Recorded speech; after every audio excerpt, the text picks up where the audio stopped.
बिस्मिल्लाहिर्रहमानिर्रहीम। अस्सलाम वालेकुम students. Now the next topic is phases of heart. Basically जो हार्ट की कॉन्ट्रैक्शन होती है बच्चों, वो एक रिदम में हो रही होती है कि मतलब अगर एक टाइम पे एट्रिया अगर कॉन्ट्रैक्ट कर रहे हैं तो उस टाइम पे वेंट्रिकल रिलैक्स होते हैं, और जिस टाइम पे वेंट्रिकल कॉन्ट्रैक्ट कर रहे होते हैं उस टाइम पे एट्रिया जो है वो क्या होते हैं, रिलैक्स होते हैं। तो ये एक कंटिन्यूस रिदमिक प्रोसेस होता है जिसके थ्रू जो हार्ट में ब्लड फिल हो रहा होता है, और हार्ट से ब्लड जो है वो जब हार्ट कॉन्ट्रैक्ट करता है तो ब्लड जो है वो पंप आउट हो रहा होता है। तो इस रिदमिक कॉन्ट्रैक्शन को, इस अल्टरनेटिंग कॉन्ट्रैक्शन और रिलैक्सेशन को आप क्या नाम दे देते हैं, वन कार्डियक साइकिल का नाम दे देते हैं। बेसिकली इस कार्डियक साइकिल में क्या हो रहा होता है, हार्ट कॉन्ट्रैक्ट भी कर रहा होता है और हार्ट रिलैक्स भी कर रहा होता है। ठीक है, क्योंकि कॉन्ट्रैक्ट क्यों करेगा, क्योंकि ब्लड को इसने क्या करना है, पंप करवाना है। और रिलैक्स क्यों करेगा, क्योंकि इसके अंदर ब्लड ने क्या होना है, फिल होना है। तो इन दोनों चीज़ों को देखना है कि जब फिल हो रहा होगा तो तब किस तरह, एक चीज़ अगर कॉन्ट्रैक्टेड फॉर्म में हो तो ऑब्वियसली उसकी ओपनिंग बंद होगी, उस वक्त तो उसके अंदर ब्लड फिल नहीं हो सकता ना। तो जब हार्ट रिलैक्स होगा उस टाइम पे क्या होगा, उसके अंदर ब्लड फिल हो जाएगा। और जब हार्ट कॉन्ट्रैक्ट कर रहा होगा तो कॉन्ट्रैक्टेड फॉर्म में क्या होगा, लेट्स सपोज ये कॉन्ट्रैक्शन है, तो कॉन्ट्रैक्टेड फॉर्म में जो ब्लड है वो इस हार्ट से पंप आउट हो रहा होगा। तो दो तरह के फेजेस होते हैं, उन दोनों फेजेस को मिला के क्या बनता है, एक पूरा कार्डियक साइकिल बनता है। उन फेजेस का क्या नाम है बच्चों, उन फेजेस का नाम है, एक को हम कहते हैं सिस्टली और दूसरे को हम कहते हैं डायस्टली। ठीक है ना, या सिस्टोल और डायस्टोल भी इसको कहते हैं, आपकी जैसे प्रोनाउंसिएशन आपको जैसे सही लगती है। सिस्टोल और डायस्टोल या सिस्टली और डायस्टली में क्या होता है कि कॉन्ट्रैक्शन और रिलैक्सेशन ऑफ हार्ट हो रही होती है। अब इसको याद कैसे करेंगे, डॉक्टर वर्ड होता है ना बच्चों, डॉक्टर, तो डायस्टली का वर्ड किसको, आर से क्या, डी फॉर डायस्टली और आर फॉर रिलैक्सेशन। तो डायस्टली का जब फेज होगा तो उस वक्त जो हार्ट होगा वो क्या, किस फेज में होगा, हार्ट के चैम्बर रिलैक्स्ड फेज में होंगे। और जब सिस्टली होगा तो इससे क्या होगा, सिस में ये इस तरह से सी शेप बन रही है ना, तो इसलिए यहाँ पे जो होगा वो हार्ट किस फॉर्म में होगा, कॉन्ट्रैक्टेड फॉर्म में होगा। ठीक है, तो सिस्टली फेज में कॉन्ट्रैक्शन हो रही होती है और डायस्टली फेज में क्या हो रही होती है, रिलैक्सेशन हो रही होती है। तो दो फेजेस होते हैं, सिस्टली फेज होता है और डायस्टली फेज होता है। अब इसमें हम लोग देखेंगे कि किस तरह से जो हार्ट के अंदर ब्लड फिल अप हो रहा है और किस तरह से हार्ट के अंदर से ब्लड जो है वो फिल आउट हो रहा है या फिर पंप आउट हो रहा है। सो एट्रियल सिस्टली की अगर सबसे पहले जो स्टार्ट होता है फेज वो कहाँ से होता है, डायस्टली से स्टार्ट होता है। कि जब डायस्टली होगी सबसे पहले एट्रिया की डायस्टली, एट्रियल डायस्टली का मतलब क्या है कि एट्रिया क्या हुए हैं इस टाइम पे, एट्रिया रिलैक्स हुए हैं। ठीक है, क्योंकि डायस्टली रिलैक्सेशन के लिए ना, तो जब राइट एट्रियम है या लेफ्ट एट्रियम है उसका डायस्टोलिक फेज चल रहा है तो उस टाइम पे जो एट्रिया है वो क्या हुए होंगे, रिलैक्स्ड फॉर्म में पड़े हुए होंगे। अच्छा, तो एट्रियल डायस्टली में क्या होगा कि जो एट्रियम है सबसे पहले ये रिलैक्स फॉर्म में होगा। राइट एट्रियम जब रिलैक्स फॉर्म में है तो इसमें सुपीरियर वेना कैवा से ब्लड आएगा, इंफीरियर वेना कैवा से ब्लड आएगा और कोरोनरी साइनस से डीऑक्सीजनेटेड ब्लड आएगा। अब जैसे ही ये फिल हो रहा है तो यहाँ पे क्या होगा, सबसे पहले तो ये जो ट्राइकस्पिड वाल्व लगे हुए हैं इनको बंद रहना चाहिए क्योंकि ब्लड अभी हमने आगे नहीं भिजवाना। लेकिन जैसे ही ये फिल होता रहेगा यहाँ पे क्या होने लग पड़ेगा बच्चों, प्रेशर बिल्डअप होने लग पड़ेगा, एट्रिया की डिस्टेंशन स्टार्ट होने लग पड़ेगी। तो एक टाइम आएगा जब एट्रिया फिल हो रहे होंगे तो स्टार्ट में तो ये बाइकस्पिड और ट्राइकस्पिड वाल्व जो, यानी कि जब एट्रियल डायस्टली फेज होगा तो उस केस में एट्रिया रिलैक्स हुए होंगे और ब्लड जो है वो फिल अप हो रहा होगा, और ये जो ट्राइकस्पिड और बाइकस्पिड वाल्व्स हैं ये क्या होंगे, वो क्लोज होंगे। लेकिन जैसे ही ब्लड फिल अप होता रहेगा, यहाँ पे ब्लड कहाँ से आ रहा होगा, पल्मोनरी रंग से, पल्मोनरी वेन से आ रहा होगा और ऑक्सीजनेटेड ब्लड आ रहा होगा, दोनों फिल अप हो रहे हैं, फिल होते जा रहे हैं। तो अब यहाँ पे क्या होगा, एक टाइम आएगा जब इतना ज़्यादा प्रेशर हो जाएगा कि ये जो कस्प्स हैं, ये जो वेल्स हैं, ये और इस प्रेशर को बेयर अप नहीं कर सकेंगे। एट्रिया जो है वो क्या करेगा, कॉन्ट्रैक्ट करेगा और जो वेंट्रिकल्स होंगे उस टाइम पे वो क्या होंगे, रिलैक्स फॉर्म में होंगे। तो वेंट्रिकल्स के अंदर सारा का सारा क्या हो जाएगा, ब्लड मूव कर जाएगा। जब एट्रियल सिस्टली हो रही होती है बच्चों, अब ये जब डायस्टली था तो उसमें रिलैक्सेशन हुई थी, ब्लड फिल अप हुए हुए थे। लेकिन जैसे ही एट्रियल सिस्टली आएगी तो इसका मतलब है अब एट्रिया क्या कर चुके हैं, कॉन्ट्रैक्ट कर चुके हैं। तो एट्रियल सिस्टली जब आएगी एट्रिया कॉन्ट्रैक्ट करेंगे और सारे का सारा ब्लड किधर आ जाएगा, वेंट्रिकल्स में। दोनों एट्रिया साइमल्टेनियसली कॉन्ट्रैक्ट करते हैं एट्रियल सिस्टली में, and the blood transfers from the right and left atrium to the right and left ventricle simultaneously. अब जैसे ही वेंट्रिकल में ब्लड आएगा इस टाइम पे अब ये अगले वाले डोर क्या होने चाहिए, क्लोज होने चाहिए। जो आयोटिक सेमिलुनर वेल्व है और जो पल्मोनरी सेमिलुनर वेल्व है वो दोनों क्या होने चाहिए, क्लोज होने चाहिए। तो दोनों semilunar valve pulmonary and aortic close होंगे और दोनों जो ट्राइकस्पिड और बाइकस्पिड वेल्व है वो क्या हो जाएंगे, ओपन हो जाएंगे। और वेंट्रिकल का क्या चल रहा होगा, डायस्टोलिक फेज चल रहा होगा। वेंट्रिकल्स दोनों क्या होंगे, रिलैक्स होंगे। एट्रिया का कौन सा फेज चल रहा होगा, सिस्टोलिक फेज चल रहा होगा, क्योंकि एट्रिया क्या किए होंगे, कॉन्ट्रैक्ट किए होंगे। तो ये चीज़ हो जाएगी। उसके बाद अब क्या हुआ है जी, एट्रिया की डायस्टोलिक फेज कंटिन्यू रहेगी, ट्राइकस्पिड बाइकस्पिड वेव ओपन रहेंगे, एट्रिया कॉन्ट्रैक्ट किया होगा और यहाँ पे जो सेमिल्यूनर वेल्व्स हैं ये क्लोज रहेंगे। अब उसके बाद क्या होगा, वेंट्रिकुलर डायस्टोलिक फेज जब एंड होगा तो वेंट्रिकुलर सिस्टोलिक फेज ओपन होगा, स्टार्ट होगा। तो जैसे ही वेंट्रिकुलर सिस्टोलिक फेज स्टार्ट होगा तो इसका मतलब क्या है कि सिस्टोलिक फेज से स्टार्ट हो चुका है, तो इसका मतलब है वेंट्रिकल ने अब क्या करना है, कॉन्ट्रैक्ट करना है। सो वेंट्रिकुलर सिस्टोलिक फेज जैसे ही स्टार्ट होता है, वेंट्रिकल कॉन्ट्रैक्ट करते हैं, वेंट्रिकल्स के अंदर प्रेशर बिल्डअप होता है। तो अब कौन से वेल्व्स को ओपन होना चाहिए बच्चों, सेमिल्यूनर वेल्व्स को ओपन होना चाहिए। आयोटिक और पल्मोनरी सेमिल्यूनर वेल्व्स ओपन होते हैं और सारा का सारा ब्लड किधर चला जाता है, यहाँ पे पल्मोनरी ट्रंक में चला जाएगा और यहाँ पे किधर चला जाएगा, आयोटा में चला जाएगा। तो ये सारे फेजेस हैं। पहले एट्रियल डायस्टोलिक फेज आता है, एट्रिया रिलैक्स किया होता है, उस टाइम पे ट्राइकस्पिड बाइकस्पिड वेल्व क्लोज होते हैं। जब आपके पास ब्लड फिलिंग इतनी हो जाती है कि इसकी ओवर डिस्टेंशन स्टार्ट होने लग पड़ती है या एट्रियल प्रेशर बिल्डअप हो जाता है, तो उस टाइम पे एट्रियल सिस्टोलिक फेज स्टार्ट हो जाता है। तो एट्रिया ने क्या करना है, आप कॉन्ट्रैक्ट करना है। जब एट्रिया कॉन्ट्रैक्ट करेगा तो वेंट्रिकल का कौन सा फेज स्टार्ट हुआ होगा, डायस्टोलिक फेज स्टार्ट हुआ होगा। तो वेंट्रिकल्स की ये जो ट्राइकस्पिड और बाइकस्पिड वेल्व है ये ओपन अप हो जाएंगे, सारा का सारा ब्लड किधर आ जाएगा, वेंट्रिकल्स में आ जाएगा और जो एट्रिया है उसका दोबारा से क्या स्टार्ट हो जाएगा, डायस्टोलिक फेज स्टार्ट हो जाएगा। अब वेंट्रिकल में आ जाए तो वेंट्रिकल की डायस्टोलिक फेज में क्या होगा, ये ऊपर वाले वेल्व्स जो है वो खुले होंगे, ओपन होंगे, तभी ब्लड फिलअप हो रहा होगा। नीचे वाले वेल्व क्या होंगे, क्लोज हो जाएंगे और वेंट्रिकल किस फॉर्म में होंगे, रिलैक्स्ड फेज में होंगे। फिर क्या होगी, वेंट्रिकुलर सिस्टोलिक फेज स्टार्ट होगी। वेंट्रिकुलर सिस्टोलिक फेज स्टार्ट होगी तो क्या होगा, वेंट्रिकल कॉन्ट्रैक्ट करेंगे, ये वाले वेल्व्स जो है वो कॉर्डी टेंडिनाई और पेपिलरी मसल के थ्रू ये बंद हो जाएंगे और सारा का सारा ब्लड किधर आ जाएगा, पल्मोनरी ट्रंक में या फिर आयोटा में आ जाएगा।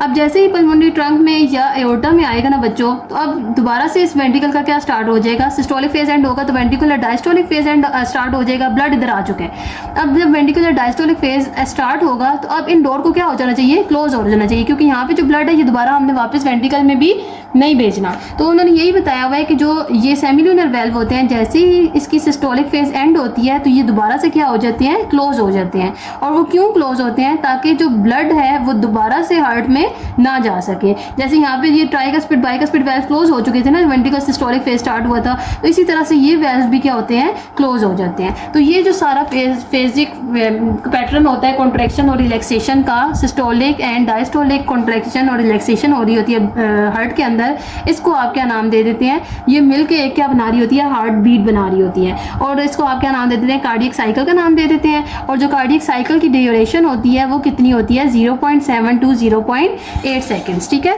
0.7 से 0.8 सेकेंड तक जो है वो एक साइकिल हार्ट का कंप्लीट हो जाता है। ये डिपेंड करता है कि हार्ट जो है वो मसल कितने स्ट्रॉन्ग है। ऑब्वियसली अगर यंग पेशेंट है तो उसके हार्ट मसल जो है वो ज़्यादा स्ट्रॉन्ग होंगे, और अगर एक डिजीज़ हार्ट है, हाइपरटेंशन है या एथेरोस्क्लेरोसिस वगैरह का हार्ट है, तो उस केस में जो हार्ट की कैपेबिलिटी है पंपिंग की या जो कार्डियक साइकिल की ड्यूरेशन है वो भी क्या हो जाएगी, चेंज हो जाएगी। तो इसका ये जो है ये हमारे पास ड्यूरेशन आपको पता होनी चाहिए। ठीक है, और इसके अलावा जो हार्ट दो बीट्स के दरमियान एक कार्डियक बीट कंप्लीट हुई है और दूसरी कार्डियक कंप्लीट हुई है, उसमें जो रेस्टिंग फेज होता है वो कितना होता है, 0.1 to 0.3 सेकेंड्स। इतनी देर में जो है वो हार्ट मसल्स रिलैक्स करते हैं और जो है वो कार्डियक साइकिल एक पूरा कितना होता है, 0.7 to 0.8 सेकेंड्स का होता है।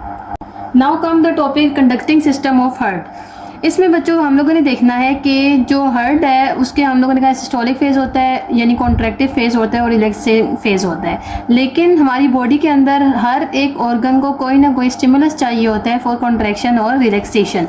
और वो कॉन्ट्रैक्शन और रिलैक्सेशन या वो स्टिमुलस कहाँ से आ रहा होता है, from the brain by the help of neurons, nerve से आ रहा होता है। लेकिन हार्ट की एक स्पेशल बात ये है कि हार्ट को अगर आप बॉडी से डिस्कनेक्ट भी कर दें, दिल को अगर आप बॉडी से बाहर भी निकाल दें, फिर भी वो क्या करता रहेगा, कॉन्ट्रैक्शन कॉन्ट्रैक्शन और रिलैक्सेशन करता रहेगा।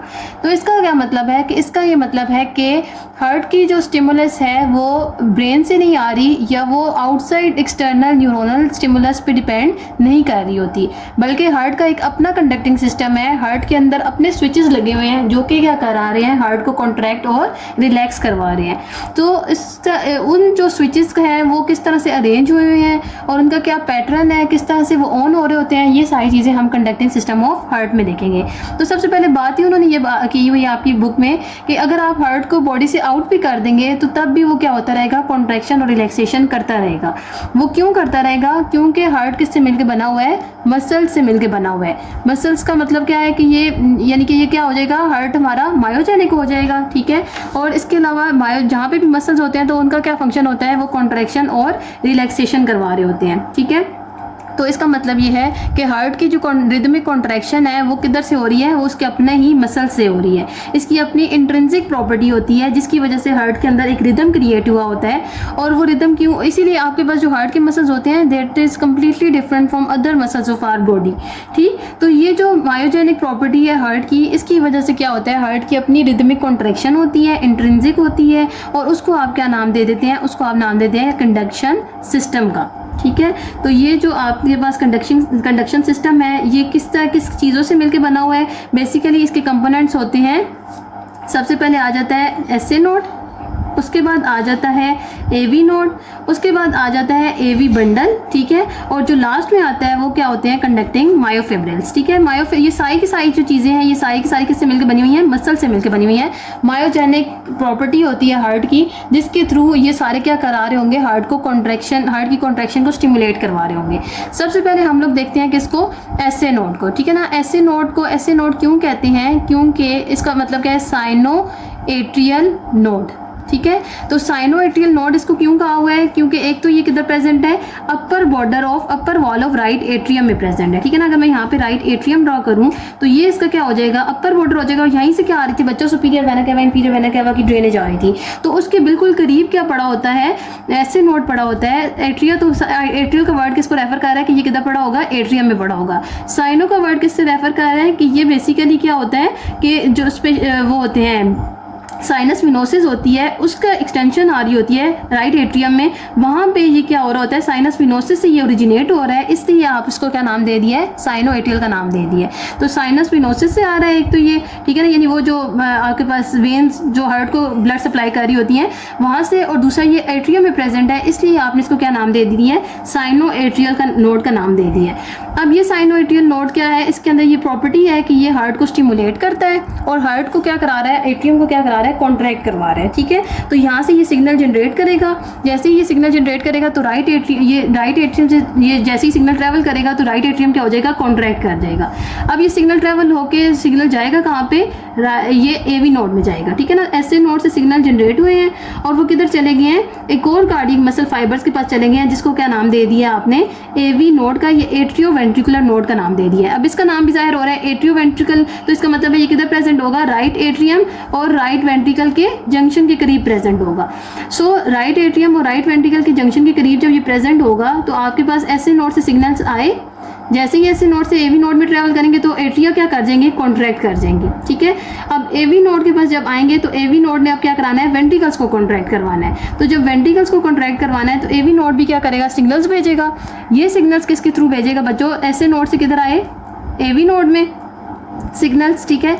एवी नोड से अब आगे किधर जाएंगे, वो जाएंगे एट्रोवेंट्रिकुलर बंडल में, ठीक है। ये जिसको आप क्या नाम दे देते हैं, बंडल ऑफ हिस का नाम भी देते हैं। दूसरा नाम इसका क्या है, बंडल ऑफ हिस, ठीक है। तो ये जो बंडल ऑफ हिस है इसकी ये किधर लोकेटेड होगा, ये बेसिकली लोकेटेड होता है बच्चों इंटरवेंट्रिकुलर सेप्टम में। इंटरवेंट्रिकुलर सेप्टम में आपके पास ये फाइबर्स ओरिजिनेट, मसल्स के फाइबर्स जो हैं वो क्या होंगे, बड़े हुए होंगे, जिनके अंदर जिनका काम क्या है कि जैसे जैसे सिग्नल्स यहाँ पे ट्रैवल करेंगे वैसे वैसे ये क्या करेगा, कॉन्ट्रैक्ट करेगा। ये जो बंडल ऑफ हिस है बच्चों, ये कहाँ से आ रहा होता है, ये यहाँ पे एट्रियोवेंट्रिकुलर नोड से साथ ऑब्वियसली कनेक्टेड होगा। तो ये बेसिकली इंटरवेंट्रिकुलर सेप्टम में कैसे आता है, यहाँ पे फाइब्रस स्केलेटन लाइन को ये क्रॉस करता है और इंटरवेंट्रिकुलर सेप्टम ये ओपन हो जाता है, ठीक है ना, ये इसमें आ जाता है। जैसे ही इसमें आता है तो ये डिवाइड हो जाता है राइट ब्रांच में और लेफ्ट ब्रांच में, ठीक है ना। इसका काम क्या है, ये specialized types of muscle fibers हैं जिन्होंने बेसिकली जब इनके अंदर सिग्नल जाएगा तो ये इस वेंट्रिकल को क्या करते रहेंगे, कॉन्ट्रैक्ट करवाते रहेंगे। राइट और लेफ्ट में जब ये ब्रांच में डिवाइड हो जाएंगे, एपिक्स तक आएंगे और उसके बाद फिर यहाँ से एक special type of fibre originate होता है जिसको आप क्या नाम दे देते हैं, परकिंजी फाइबर का नाम दे देते हैं, जो कि लार्ज मसल फाइबर होता है, ठीक है। और इसके अंदर मसल फाइबर्स भी क्या होते हैं, कम होते हैं। कम मसल फाइबर होने की वजह से क्या होगा, ये कॉन्ट्रैक्ट भी उतनी अच्छे से नहीं कर सकेगा। तो ये specialized type of muscle fibers होते हैं जो कि क्या करा रहे होते हैं, कंडक्शन में हेल्प करा रहे होते हैं। सबसे पहले एसए नोड आता है। एसए नोड जो है वो राइट एट्रियम में पड़ा होता है, साइनस वेनोसिस से आ रहा होता है। वो कंडक्शन कराएगा किधर, एवी नोड में। एवी नोड से कंडक्शन जाएगी किधर, बंडल ऑफ हिस में, ठीक है, जो कि इंटरवेंट्रिकुलर सेप्टम में पड़ा होगा।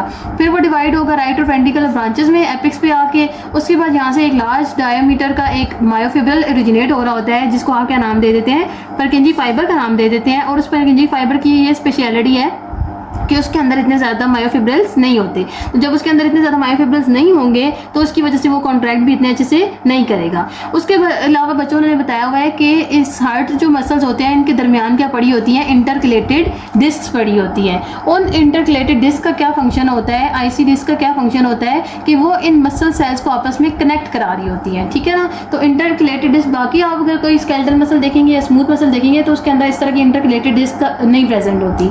और इसके अलावा हार्ट मसल्स का क्या स्पेशल एक बात है कि इनके अंदर क्या पड़े होते हैं, गैप जंक्शंस प्रेजेंट होते हैं। तो गैप जंक्शंस और इंटरकलेटेड डिस्क की वजह से क्या होगा कि जो न्यूरोनल स्टिमुलस है, जो सिग्नल्स हैं वो इजीली और फास्टली जो है वो क्या करेंगे, आगे ट्रेवल करेंगे।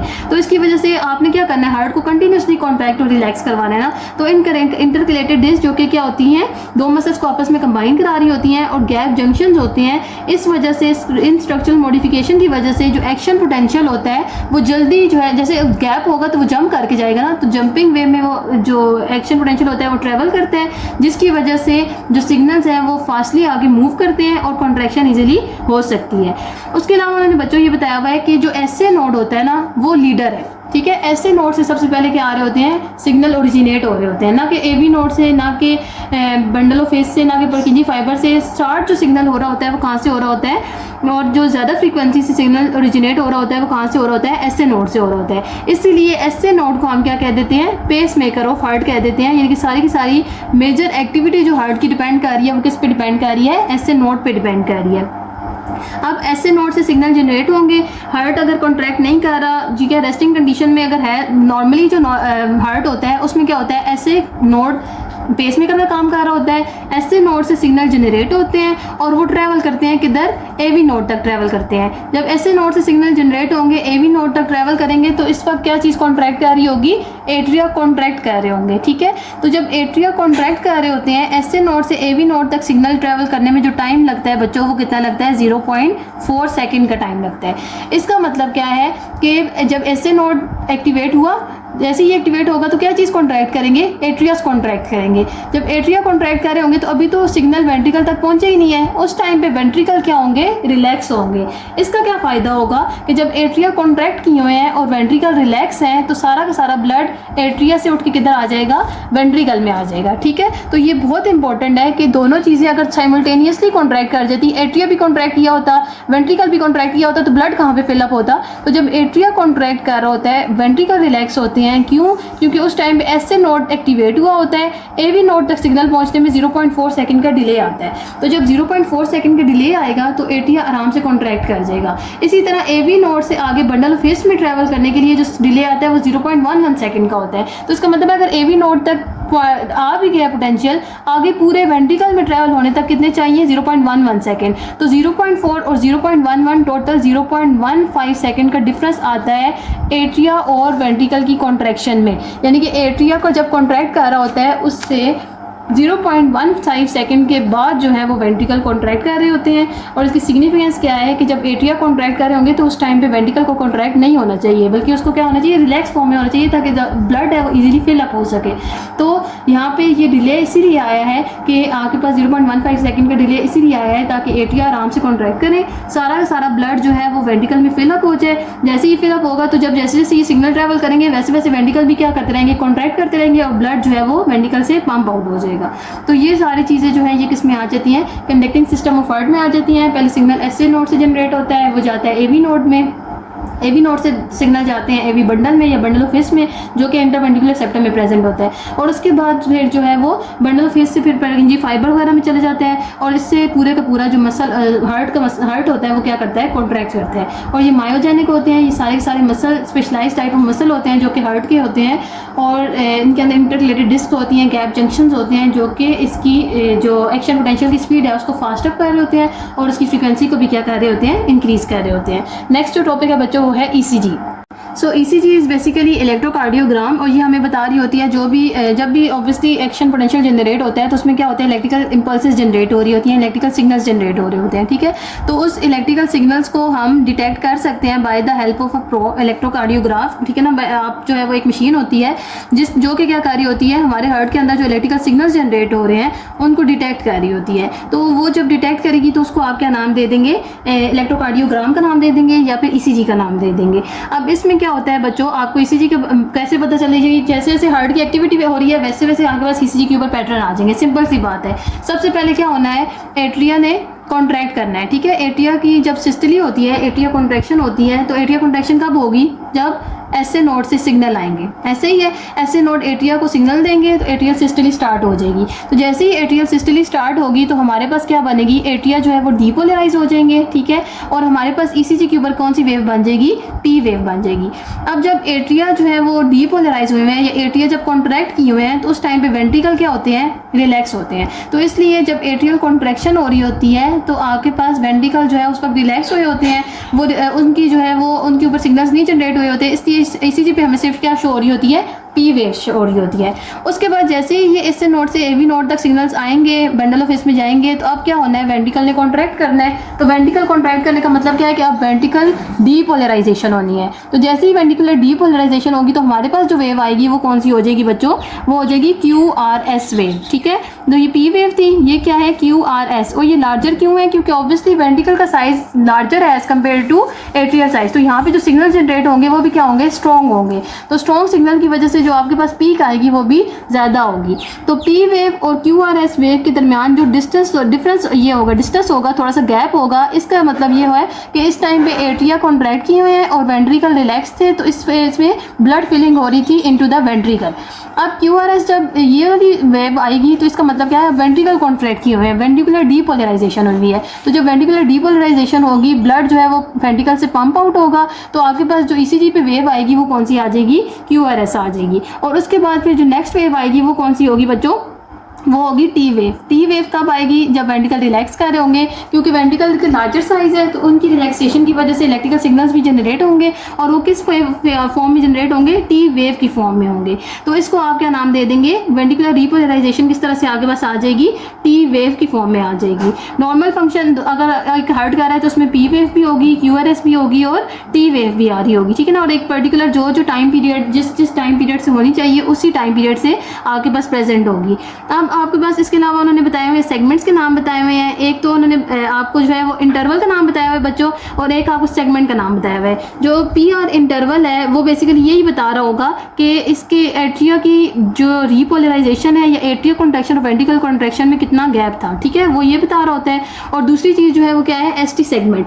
ST सेगमेंट आपको ये बता रहा होगा कि बेसिकली जो आपके पास वेंट्रिकुलर रीपोलराइजेशन और डीपोलराइजेशन में कितना गैप था, ठीक है। तो ये आपको पता होना चाहिए। सेगमेंट और इंटरवल में क्या डिफरेंस होता है कि सेगमेंट में आपके पास ना कोई वेव नहीं होती है, लेकिन जो इंटरवल होता है उसमें आपके पास कोई ना कोई वेव आ रही होती है। जैसे PR इंटरवल है ना, तो इसमें ये वेव आ रही है, लेकिन जो ST सेगमेंट होता है उसमें कोई भी वेव नहीं आ रही होती, ठीक है ना। तो सेगमेंट वाली स्ट्रेट लाइन होगी, लेकिन अगर इंटरवल का वर्ड है तो उसमें आपके पास कोई ना कोई वेव आ रही होगी। तो ये आपको पता होना चाहिए। नॉर्मल अगर एक हार्ट फंक्शन कर रहा है, ईसीजी का यूज़ क्या है कि अगर एक पेशेंट आता है आपके पास तो आप इजीली उसका, ये एक पेनलेस प्रोसीजर होता है, आप इजीली उसका इलेक्ट्रिकल जो हार्ट एक्टिविटी है उसको मेजर कर सकते हैं कि हार्ट के अंदर कोई मसला तो नहीं चल रहा, ठीक है। तो आप सिंपल सा टेस्ट होता है, आपने ईसीजी कर ली जिसकी वजह से आपको पता चल जाएगा कि हार्ट बीट ठीक आ रही है। एरिथमियास का मतलब होता है इरेगुलर हार्ट बीट, तेज़ है या कम है, तो वो भी आपको ईसीजी से पता। तेज़ होगी तो क्या होगा, PQRS ऐसे तेज़ी से आ रहे होंगे, और कम होगी तो P आएगी, फिर QRS आएगी, फिर T आएगी। इस तरह से जो गैप होगा